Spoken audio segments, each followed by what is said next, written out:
کوفے کا ایک امیر آدمی تھا، پھر غریب ہو گیا. غریب آدمی تھا، محنت مزدوری کرتا لیکن پوری نہ ہوتی. وہ کہتا ایک دن گلی میں ککڑی بیچنے والا آیا. تو میری ایک بیٹی تھی چھوٹی سی، باقی بچے بڑے تھے. چھوٹی ضد کرنے لگی، کہنے لگی ککڑی کھانی ہے. ککڑی کہتے میں پریشان ہو گیا، دل ٹوٹ گیا. بیٹی نے سوال کیا ہے. فرماتے میں نے سوچا کس کے پاس جاؤں، کسی اور کے پاس مجھے سمجھ نہ آیا، میں سیدھا امام اعظم کے پاس چلا گیا.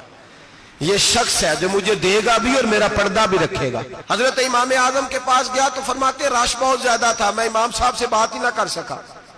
واپس آ گیا، امام صاحب نے بندہ بھیجا، فرمایا پتہ کر یہ بندہ کسی ضرورت کے لیے آیا تھا، رش کی وجہ سے بات نہیں کر پایا.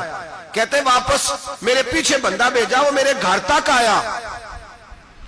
گھر آ کے اس کو حالات کا پتہ چل گیا، واپس گیا.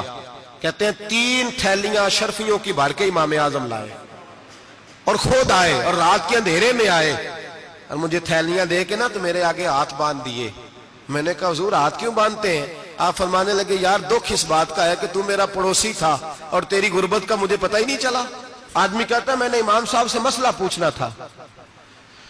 میں نے عشاء کی نماز امام صاحب کے پیچھے پڑھی مسجد میں، تو قاری صاحب نے قرآن پڑھا اذا زلزلت الارض زلزالہا واخرجت الارض اثقالہا. فرماتے ہیں آخری 2 آیتیں پڑھی فمن یعمل مثقال ذرۃ خیرا یرہ ومن یعمل مثقال ذرۃ شرا یرہ. اللہ فرماتے ہیں میں قیامت کے دن تیرے ذرے ذرے کا حساب کروں گا. ذرہ برابر نیکی ہوئی تو تیرے سامنے آئے گی، ذرہ برابر گناہ ہوا تو تیرے، یہ اللہ کہہ دیا ہے تو ایسا انشاءاللہ ہو کے رہے گا. یہ آیت امام صاحب نے سنی تو کہتے ہیں میں نمازی سارے چلے گئے تو امام صاحب بیٹھے اور یوں نہ اپنی داڑھی پکڑ لی، چراغ ٹمٹما رہا.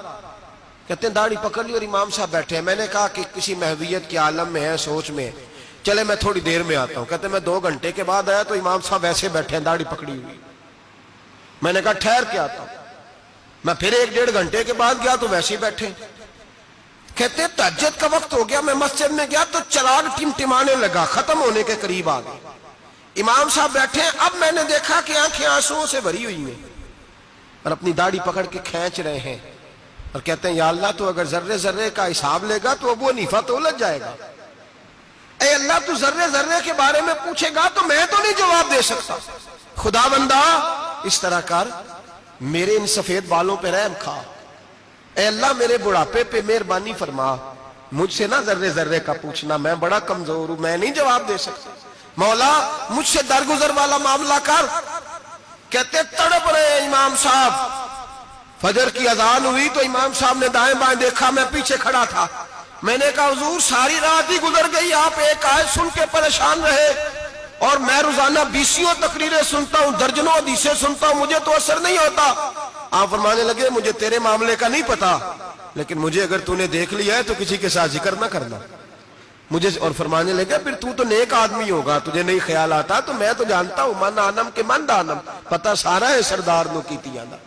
حضرت امام اعظم ابو حنیفہ رحمت اللہ علیہ مالدار تھے اور اپنے مال میں سے حصے نکالتے تھے. امام صاحب فرمایا کرتے تھے میں نے چند 1000 درہم رکھ دیے. حضور کس لیے؟ فرمایا لوگوں کو قرضہ دینے کے لیے. نبی پاک صلی اللہ علیہ وسلم نے فرمایا قرضہ لینے والے کو منع کیا ہے، فرمایا قرضہ ایک قید ہے، بغیر مجبوری کے نہ لینا. اور دینے والے کو کیا کہا؟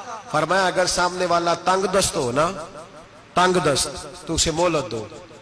جتنی تم مہلت دو گے اللہ اتنے ہی پیسے روز صدقہ کرنے کا ثواب عطا فرمائے گا. امام اعظم ابو حنیفہ نے ایک بندے سے پیسے لینے تھے اور حال یہ تھا کہ آپ دھوپ میں کھڑے تھے، ساتھ اس بندے کا مکان تھا. لوگوں نے کہا حضرت دیوار کے سائے میں ہو جائے. فرمانے لگے اس سے پیسے لینے ہیں، اگر سائے میں کھڑا ہوا تو سود میں شمار ہو جائے گا، میں اس سے فائدہ نہیں لے سکتا. ایک بندے سے قرضہ لینا تھا، وہ آپ کو دیکھ کے گلی اور دوسری گلی میں چلا گیا، رستہ بدل گیا اور چھپ گیا. امام صاحب رونے لگے، کہنے لگے اے اللہ میں اتنا برا ہو گیا ہوں کہ تیرے بندے مجھ سے چھپنے لگے. اس کو ڈھونڈ کے لائے، کیوں چھپتا ہے؟ کہا حضور آپ کے پیسے دینے ہیں. آپ نے فرمایا جا میں نے اللہ کی رضا کے لیے معاف کیے.